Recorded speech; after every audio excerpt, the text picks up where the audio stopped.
O turn to me and be merciful to me, as is your way with those who love your name.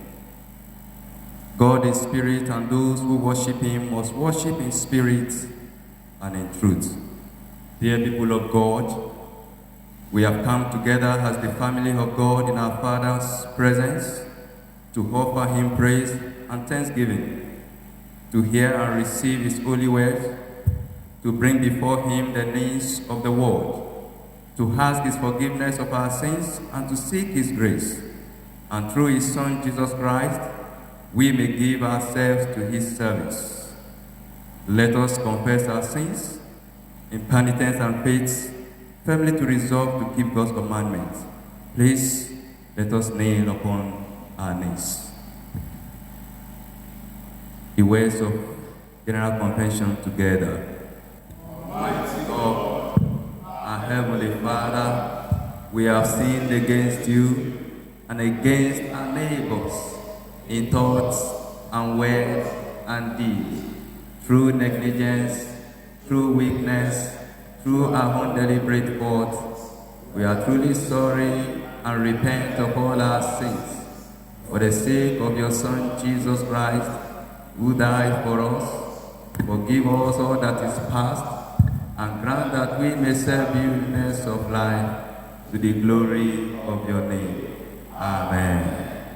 May the Almighty and merciful Lord grant unto you pardon and absolution, and remission of all your sins, time for amendment of life, and may he grant you the grace and comfort of the Holy Spirit. Amen. Glory to the Father, and to the Son, and to the Holy Spirit, as it was in the beginning, is now, and shall be forever. Amen. Psalm 119, verses 129 to 136 shall be read responsibly. Psalm 119, verses 129 to 136 shall be read alternately. Wonderful are your commands, and therefore my soul keeps them.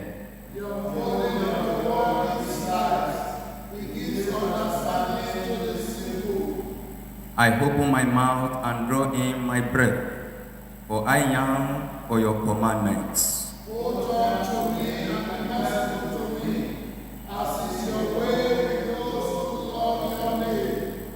Order my steps according to your word, that no evil beget mystery over me.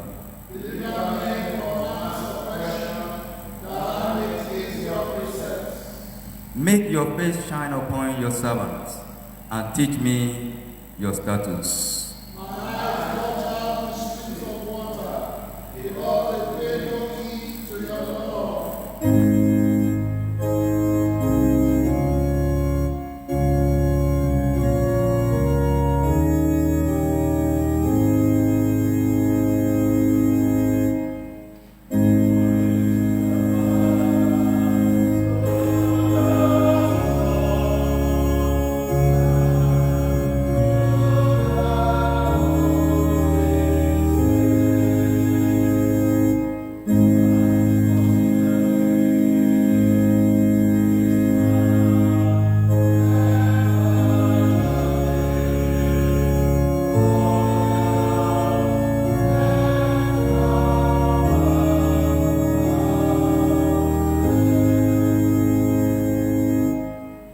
Seated. The first lesson is taken from the book Exodus chapter 3. We commence the reading from verse 13. And Moses said unto God, Behold, when I come unto the children of Israel, and said unto them, The God of your father has sent me unto you, and they shall say to me, What is his name? What shall I say unto them? And God said unto Moses, I am that I am. And he said, Thus shalt thou say unto the children of Israel, I am hath sent me unto you. And God said, Moreover unto Moses, Thou shalt say unto the children of Israel, The Lord God of your fathers, the God of Abraham, the God of Isaac, the God of Jacob, has sent unto me you. This is my name forever. This is my memorial unto all generations. Go and gather the elders of Israel together, and say unto them, The Lord God of your fathers, the God of Abraham, of Isaac, and of Jacob, appeared unto me, saying, I have surely visited you, and seen that which is done to you in Egypt. And I have said, I will bring you up out of the afflictions of the Egypt unto the land of the Canaanites, and the Hittites, and the Amorites, and the Perizzites, and the Hivites, and the Jebusites, unto the land flowing with milk and honey. And they shall hearken unto thy voice, and thou shalt come, thou and the elders of Israel, unto the king of Egypt, and ye shall say unto them, The Lord God of Hebrews has met with us, and now let us go. We beseech thee. 3 days' journey into the wilderness, that we may sacrifice to the Lord our God. And I'm sure that the king of Egypt will not let you go. No, not by a might hand. And I will stretch out my hand and smite Egypt with all my wonders, which I will do in the midst thereof. And after that, he will let you go. This is the word of the Lord.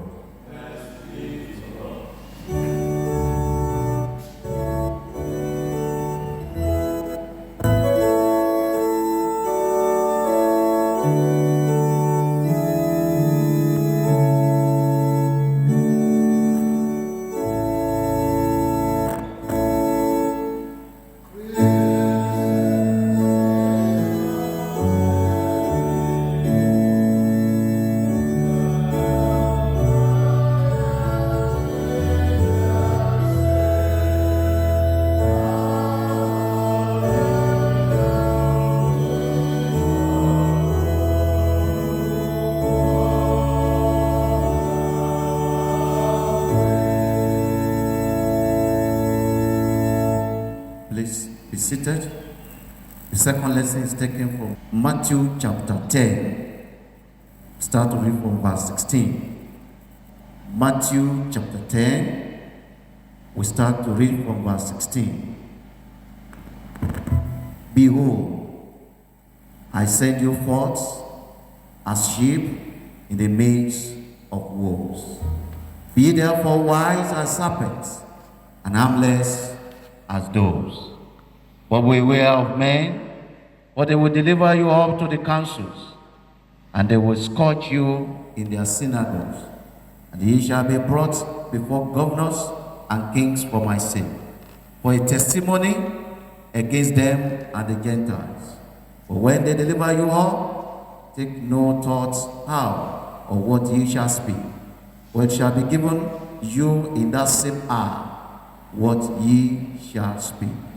For it is not ye that speak, but the Spirit of your Father, which speaketh in you. And the brother shall deliver up the brother to death, and the father the child, and the children shall rise up against their parents, and cause them to be put to death. And ye shall be hated of all men for my name's sake. But he that endureth to the end shall be saved. This is the word of the Lord.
And let us pray.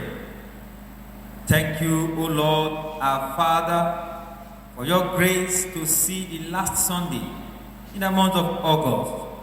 We say be exalted in Jesus' name. Amen. As we listen to you at this moment, we ask you, O God, to speak your word of comfort to our lives. Give us the strength to skate through the time of persecution in this world. Through Jesus Christ, our Lord.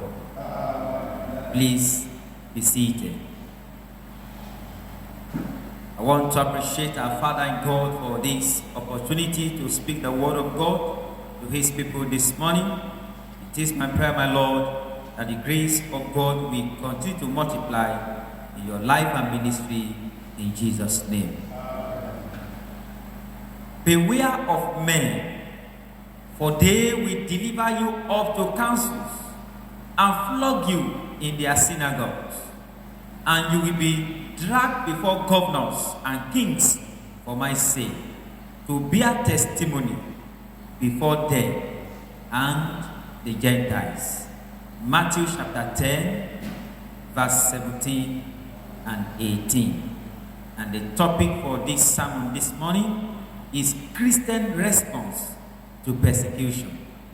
Christian response to persecution. In the verse read and the following verses, Jesus Christ looks beyond the limited commissions that will occur during his ministry. He envisions the persecution the apostle will experience and endure throughout their ministry.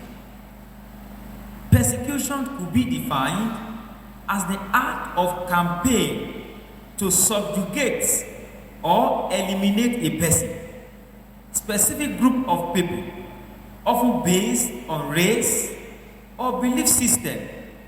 It could be about their politics and most especially beliefs about religion, as it was in the case of Shadrach, Meshach, and Abednego in Daniel chapter 3, verses 12 to 23. They were persecuted because of their holiness truthfulness and steadfastness, and their faith in God. They were thrown to furnace of fire. Daniel also, because of his righteousness, was thrown into the den of lions in Daniel chapter 6 verse 16. Persecution will also be hate, harassing, killing, oppressing, conspiracy, defamation, objecting one opinion. The writer of the psalm we read this morning in Psalm 119 verse 134, he said, "Redeem me from man's oppression, that I may keep thy precepts." David in Psalm 43 cried unto God when he was faced with severe persecution. He said in verse 1, "Vindicate me, O God, and defend my cause against an ungodly people.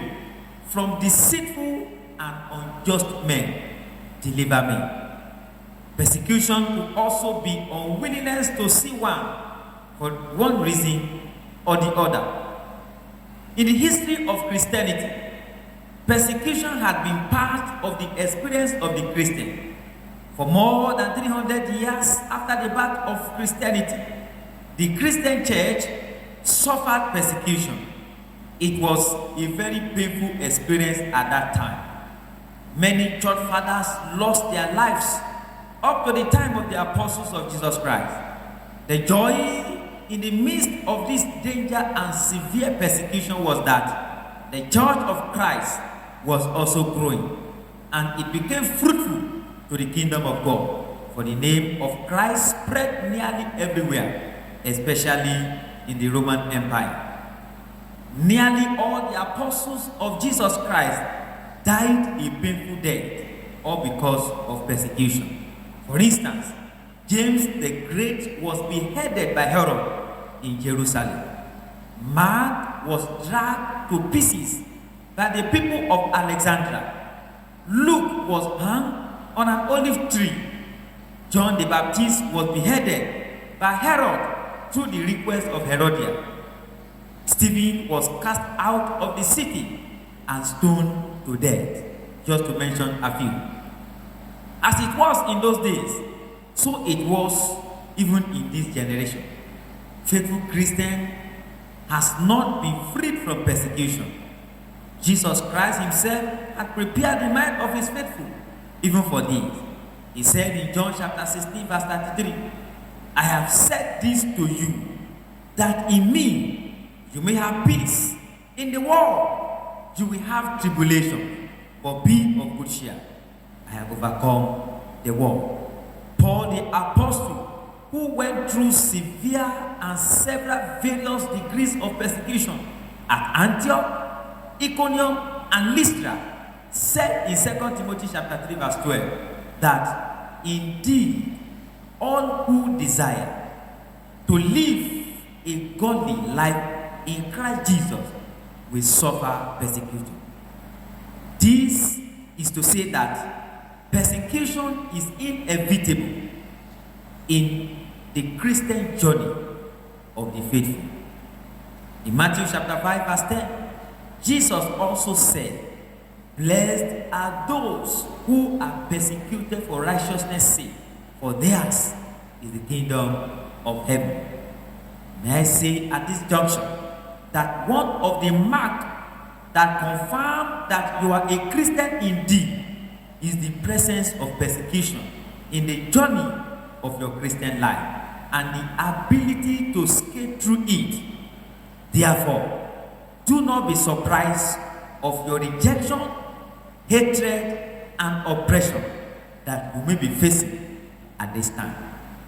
Every day, as a Christian, we experience one form of persecution or the other. Some experience killing, kidnapping, molestation, public disgrace because of the gospel of Christ, law that is against the human right of Christians, burning of churches and buildings.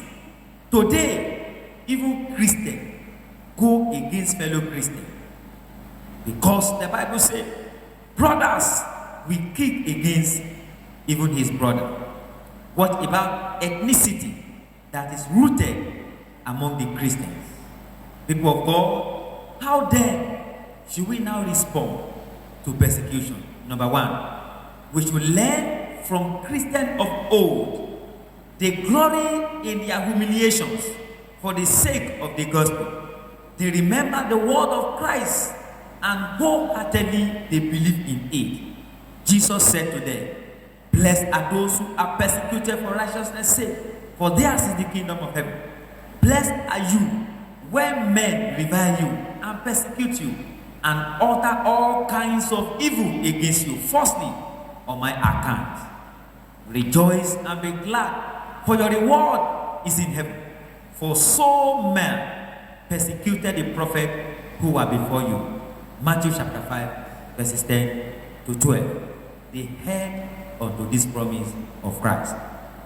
Number two, we should depend on the Holy Spirit of God, who is our comforter, and that he is able to see us through all the challenging time.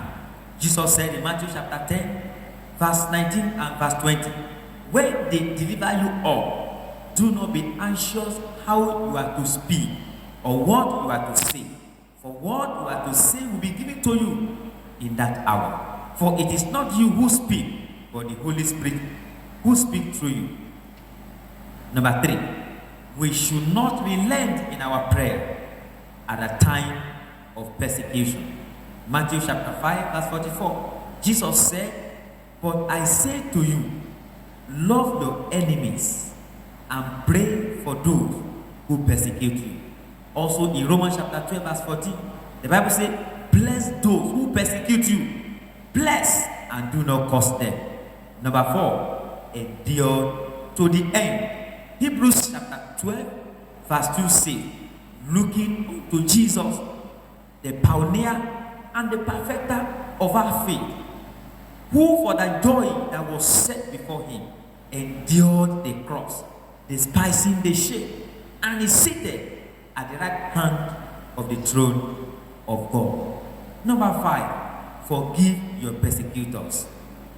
Luke chapter 23, verse 34 says, "And Jesus said, Father, forgive them, for they know not what they do."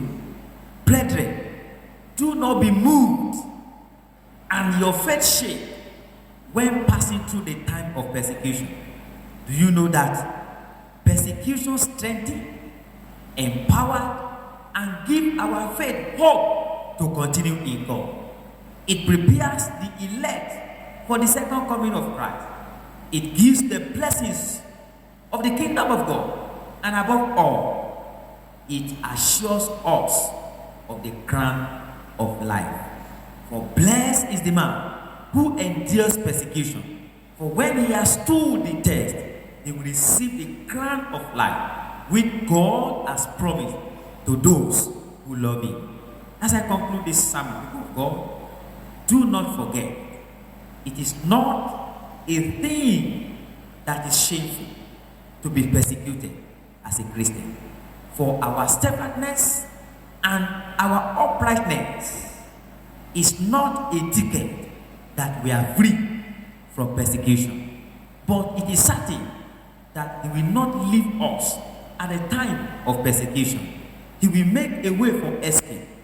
Let us move on with patience and with hope and in the word of God that never fails. Toil on, nor dim, though so it be. One sign on hard, one prayer for God. The day of rest will dawn even for thee. Wait, meekly wait, and murmur not. Oh, wait, meekly wait, and murmur not. What are you passing through at this moment? What are you facing in your place of work, even in the church of God? Can you come to Christ and murmur not at this time? I pray it shall be well with you. The Lord will deliver you. And at the end, you will sing a song of joy. How do you respond when you pass through persecution? Bow your head and let us pray. Eternal Father, we thank you for your word of encouragement that you have sent unto us at this moment. We pray you, O God, that you give us grace to stand at the face of any persecution we may be passing through. In the name of God the Father, God the Son, and God the Holy Spirit.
Let us reaffirm our faith in the words of the Apostles' Creed. I believe in God, the Father Almighty, creator of heaven and earth, and in Jesus Christ, his only Son, our Lord. He was conceived by the power of the Holy Spirit and born of the Virgin Mary. He suffered under Pontius Pilate, was crucified, dead and buried. He descended to the dead. On the third day he rose again. He ascended into heaven and is seated at the right hand of the Father. He will come again to judge the living and the dead. I believe in the Holy Spirit, the Holy Catholic Church, the communion of saints, the forgiveness of sins, the resurrection of the body, and the life everlasting. Amen. The Lord be with you. Let us pray. Lord, have mercy upon us. Lord, have mercy upon us. Let us pray. Our Father in heaven, hallowed be your name. Your kingdom come. Your will be done on earth as it is in heaven. Give us today our daily bread, and forgive us our sins, as we forgive those who sin against us. And lead us not into temptation, but deliver us from evil. Amen. O Lord, show your mercy upon us. O Lord, guide and defend our rulers. Endue your ministers with righteousness. O Lord, save your people. Give peace in our time, O Lord. O God, make clean our hearts within us. The collects for 12th Sunday after Trinity and other collects. The Lord be with you. Let us pray. Mercifully receive, O Lord, the prayers of your people who call upon you. Grant that they may know what they ought to do and may have grace faithfully to accomplish it. Through Jesus Christ our Lord. O God, the author of peace and lover of concord, in knowledge of whom stands our eternal life, whose service is perfect freedom, defend us, your humble servants, in all assault of our enemies, that we, surely trusting in your defense, may not fear the power of any adversaries, through the might of Jesus Christ our Lord. O Lord, our heavenly Father, almighty and everlasting God, who has safely brought us to the beginning of this day, defend us in the same with your mighty power, and grant that this day we fall into no sin, neither run into any kind of danger, but that all our doings may be ordered by your governance, to do always what is righteous in your sight, through Jesus Christ our Lord.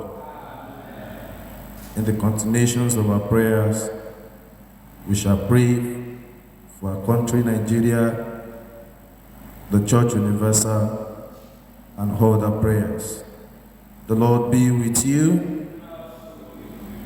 Almighty God, the Father of us all, we give you thanks for our sustenance. We bless your holy name for relative peace we enjoy on a daily basis. We ask you to inspire the people of this land with the spirit of justice, truth, and love, so that in all our dealings with one another, we may show that together we are one in you. As we pray that you use our President Bola, our Governor Dapo, and all those who are at the corridor of power to achieve this, through Jesus Christ our Lord. Gracious Father, we pray for your holy, apostolic, and Catholic Church.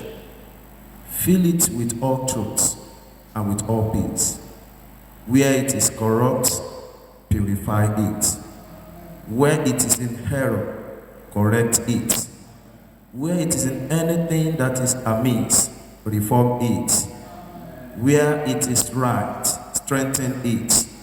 Where it is in want, provide for it. Where it is divided, reunite it. As we pray, you use our primate, Henry, our Archbishop, Michael, and our Bishop, Babatunde, to achieve this, through Jesus Christ, our Savior. Heavenly Father, we ask you to go before us in all our doings with your most gracious favor, and encourage us with your continual help, that in all our works begun, continued, and ended in you, we may glorify your holy name, and finally by your mercy obtain the fullness of eternal life, through Jesus Christ our Lord. Almighty God, Father of everlasting mercy, we entrust all who are dear to us to your never-failing care and love, both for this life and for the life to come, knowing that you are doing for them things beyond all that we can ask or think, through Jesus Christ our Savior. Beloved in God, let's reflect on Psalm 46, verse 1, as we present our petitions to the Lord. Psalm 46 verse 1 says, God is our refuge and strength, a very present help in times of trouble. Can we pray to the Lord to give us help, to be our strength as we enjoy the ability to respond positively to whatever persecution we may be facing? Let's speak to the Lord that to give us strength and be our help. Let's pray that He's going to be our refuge, especially for our colleagues in the northern part of this country, that the Lord will be their refuge. The Lord will defend them. As many people that are witnessing massacre on a daily basis, that God will raise help for them. Let's present our personal request to the Lord with an assurance that He's going to answer our prayers. Let's ask God what we want Him to do for us as we also commit our journey this week to the hands of God. Lord, in your mercy, Almighty God, you have given us grace to bring before you with one accord our common supplications, and you promised that when 2 or 3 are gathered together in your name, you will grant their request. Fulfill now, O Lord, the desires and petitions of your servants, as may be most expedient for them, granting us in this world knowledge of your truths, and in the world to come, the fullness of eternal life. Let's say the grace together. The grace of our Lord Jesus Christ, and the love of God, and the fellowship of the Holy Spirit be with us all evermore. Amen.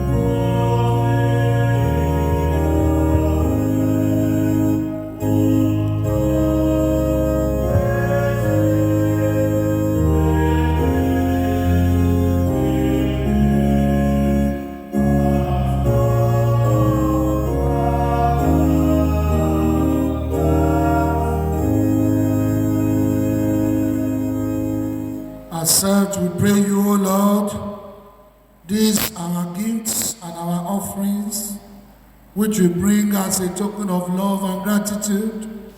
We ask, O God, that you accept and bless them for us.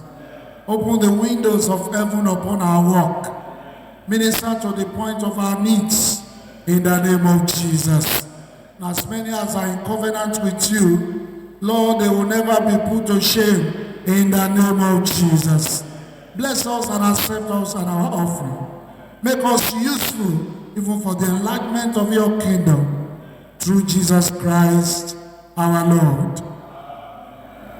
The Lord be with you. Please kneel and let us pray. Let's commit our brothers who are being consecrated bishops today. Pray that the anointing of God will fall afresh upon them. Pray that as they are endowed with power, they will be encouraged and strengthened. And as hands are laid upon them, they will receive multiple anointing, even to lead the people of God. Let's pray for new archbishops who have been presented, especially Michael, our Archbishop in Lagos Province, that the endowment of the Lord afresh will come upon him. That in this new term, monumental achievements shall follow his tenure.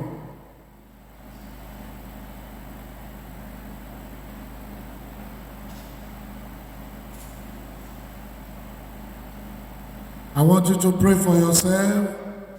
Redeem me from the oppression of men. Deliver me from the hands of the wicked. As we go into this week, let's pray that the Lord will deliver us from the wicked. He will strengthen our hands, even as we serve the Lord.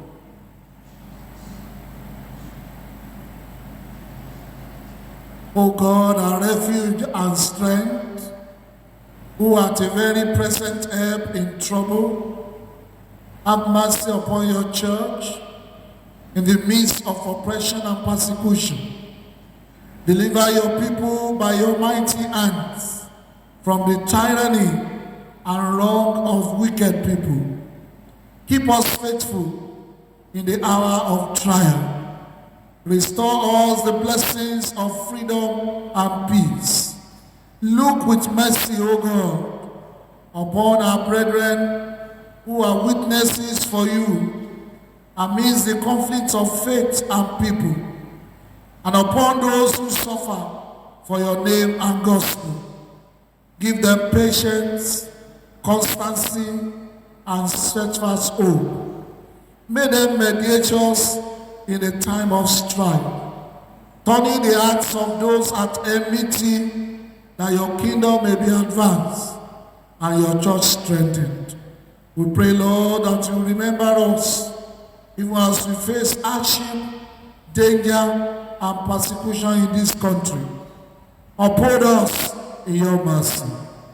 Give us strength to endure, and may our lives inspire courage and service in the heart of your people. Through Jesus Christ our Lord. And unto God's gracious and mercy, protection and strength we commit you. The Lord bless you and keep you. The Lord make his face to shine upon you. May the Lord be gracious unto you. May the Lord lift up the countenance of his peace upon you and give you peace. May the blessings of God Almighty, the Father, the Son, and the Holy Spirit be amongst you and remain with you always.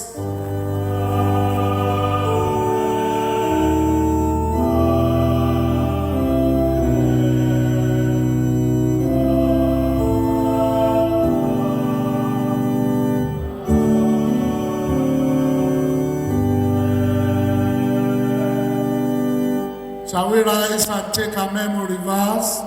1 Corinthians chapter 1, verse 18. For the message of the cross is foolishness to those who are perishing, but to us who are being saved, it is the power of God.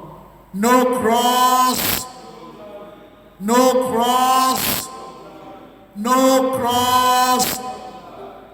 May the blessings of the Lord be upon you. Do have a wonderful week.